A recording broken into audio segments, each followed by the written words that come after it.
नमस्कार मित्रांनो.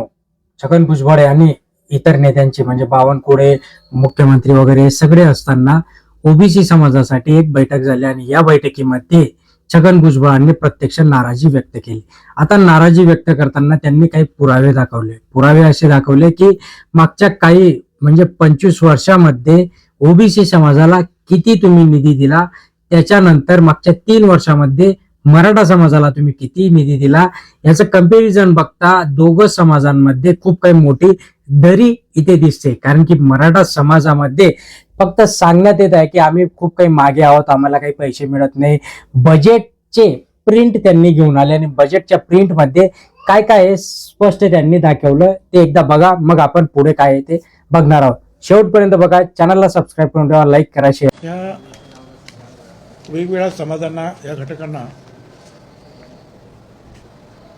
तरुणांना विशेषतः नोकरी धंद्यामध्ये छोटे मोठे ज्या निधी देण्याचा जो आहे कार्यक्रम, मी मागे सांगितलं होतं की 25 वर्षामध्ये ओबीसीला 2500 कोटी आणि 3 वर्षामध्ये त्या मराठा समाजाला आपण 25,000 कोटी रुपये दिले. त्यातलं एक उदाहरण म्हणून पुन्हा एकदा तुम्हाला दाखवतो. हे आपलं जे आहे बजेट आहे, बजेटचे कागद आहेत सगळं. आणि या बजेटमध्ये जर आपण पाहिलं, अण्णासाहेब पाटील आर्थिक मागास विकास महामंडळ 750 कोटी रुपये. चेक करून ते मराठा समाजासाठी 750 कोटी रुपये देण्यात आले. माझा त्याला विरोध नाही आहे. माझा विरोध हा आहे की भुजबळांच्या सांगण्याप्रमाणे बजेटनुसार जर विचार केला तर मागच्या 25 वर्षामध्ये ओबीसी समाजाला फक्त 2500 कोटी रुपये या सरकारने दिले. मग त्याच्यामध्ये महायुती सरकार असो, महाविकास आघाडी सरकार असो, भाजप सरकार असो, कुठलेही सरकार येऊ द्या, फक्त 2500 कोटी रुपयांची तरतूद इथे ओबीसी समाजासाठी करण्यात आली. मग त्यामध्ये नोकरी असो, शिक्षण असो, कामधंदा असो, जे काही इतर संस्था आहेत ओबीसींच्या त्यांच्यासाठी निधी असो. पण मागच्या 3 वर्षाचा जर विचार केला तर मराठा समाजाला 25,000 कोटी रुपये एवढे देण्यात आले. म्हणजे ही जी काही तफावत आहे जवळपास 100%च्या वर ही जी काही तफावत आहे. आणि वर्षांचा जर विचार केला तर 25 वर्षामध्ये 2500 कोटी, 3 वर्षामध्ये 25,000 कोटी एवढा मोठी ही तफावत आहे. आणि अजून त्याच्या व्यतिरिक्त मागच्या वर्षामध्ये 750 कोटी अण्णाभाऊ जी काही त्यांची संस्था आहे मराठा समाजाची, त्यांना 750 कोटी आणि अजून 5 कोटी रुपये इतर व्यतिरिक्त. म्हणजे हे जे काही पैसे ते पैसे फक्त आणि फक्त मराठा समाजासाठी. बजेट जो काही येतो काय फक्त मराठा समाजासाठी आहे का, इतर समाजासाठी हा बजेट नाहीये का, असे स्पष्ट त्यांनी तिथे त्यांचं मत मांडलं. आता परत त्यांनी सांगितलं की ओबीसी महामंडळ वगैरे जे आहेत त्यांच्या देखील इथे निधी मिळत नाहीये.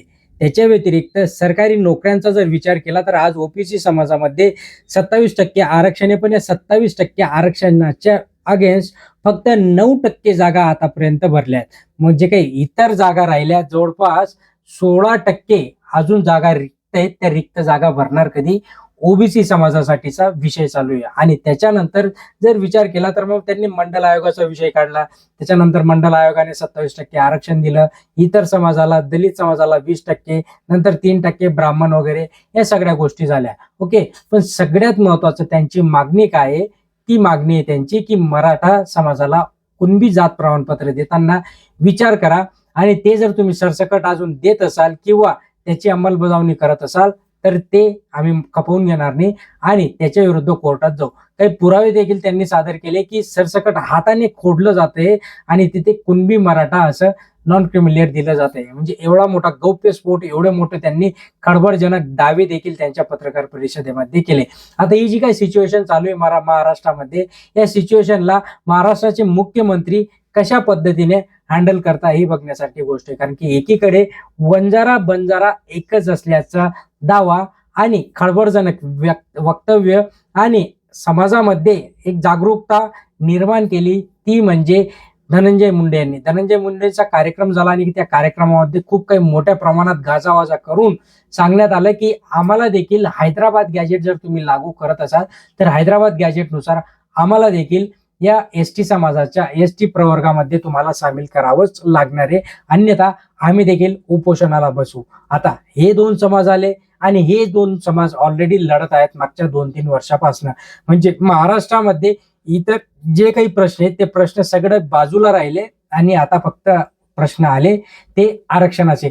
आरक्षणाचा प्रश्नाच्या विरोधात आपण नाही आहोत, पण महाराष्ट्राच्या आरक्षणाच्या व्यतिरिक्त देखील असे खूप काही मोठे गंभीर प्रश्न आहेत की ज्यांच्याकडे दुर्लक्ष होत आहे. जसं की महाराष्ट्रामध्ये खुनांचे प्रमाण एवढ्या काही मोठ्या प्रमाणात वाढले, महाराष्ट्रामध्ये बेरोजगारीचे प्रमाण एवढ्या मोठ्या काही प्रमाणामध्ये वाढले, महाराष्ट्रामध्ये महागाई एवढी वाढली की त्या महागाईला आज सर्वसामान्य लोक चिंतेत आहे.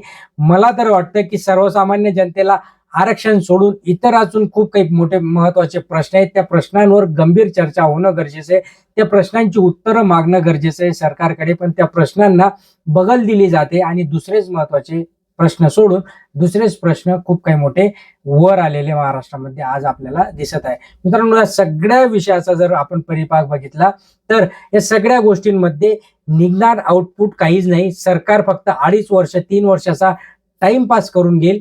ज्यावेळेस निवडणुका येतील त्या निवडणुकांच्या वेळेस परत आश्वासनांचा पूर टाकला जाईल आणि परत एकदा पुढच्या 5 वर्षांसाठी हे असंच रडगाणं चालू राहणार आहे. हे मागच्या काही वर्षांपासून असंच चालू आहे आणि असंच चालू राहणार आहे, याला काही दुसरा पर्याय नाही. कारण की त्यांनी हे समजून घेतलंय की समाज आणि लोक जी आहेत ती लोक फक्त आश्वासनांची भुकेली आहेत. आश्वासनांवर ते खूप काही विश्वास ठेवतात आणि आश्वासनं दिली की त्यांना त्यांच्या आजूबाजूला फिरणारे जे काही त्यांचे भाड्याचे टट्टू असतात की जे 100-200 रुपये एक टँगो पॉइंट साठी त्यांच्या आजूबाजूला फिरणारे, एक बोकड्याचं पीस त्यांच्यासाठी फिरणारे, असे त्यांच्या मागे फिरले की ते 4 लोकांना अजून चांगल्या गोष्टी सांगतात की नाही नाही, आपला दादा चांगला आहे, आपला पादा चांगला आहे, आपले भाऊ चांगले, आपले अण्णा चांगले, अण्णांनी आपल्यासाठी खूप काही केलंय. ऍक्च्युली ते कोणासाठी नाही, फक्त हे जे काही खाऊगुल्ले असतात या खाऊगुल्ल्यांसाठी ते त्यांच्या पार्ट्या गिरट्या चालू असतात. तेही तुच्छतेने बोलून गिलून ते आपले जीवन भागवतात आणि हे जे काही जीवन भागवणारे लोक आहेत यांच्यामुळेच आज हे महत्वाचे प्रश्नांना सरकारकडनं बगल दिली जाते. जर विचार केला तर या सगळ्या गोष्टी खूप काही गंभीर आहेत, पण या गंभीर प्रश्नांवर विचार करायला कोणालाही वेळ नाहीये आणि तो वेळ आपण देत नाहीये. पत्रकारांनी देखील आज ज्या गोष्टींना महत्व दिलं पाहिजे त्या गोष्टींना महत्व दिलं जात नाही आणि दुसऱ्याच गोष्टींना महत्व दिलं जातं. आणि म्हणूनच हे जे काही गब्बर झालेले राजकारणी आहेत, ते राजकारणी आज आपल्या डोक्यावर मानगुडीवर बसले आणि म्हणूनच त्यांची हिंमत होते DYSP सारख्या अधिकाऱ्याला धमकी देण्याची की मी तुमको देख लूंगा, तुम मुझे पहचानते नहीं क्या. एका महिला अधिकाऱ्याबरोबर, चला अधिकारी असला तर ठीक आहे की मनुष्य बोलतोय, आरे तुरे करतोय, पण एका महिला अधिकाऱ्याला तुम्ही आरे तुरेची भाषा करता म्हणजे गब्बर नाही तर काय. हा सगळा परिपाक, सगळा विषय, सगळ्या गोष्टी समजून घेणं गरजेचं आहे, तरच आपला महाराष्ट्र हा सुजलाम सुफलाम आणि प्रगती पथावर जाईल. मित्रांनो, तुम्हाला काय वाटतं या विषयावर नक्कीच खाली कमेंट बॉक्समध्ये कळवा. चॅनलला सबस्क्राईब करून ठेवा, लाईक करा, शेअर करा. धन्यवाद.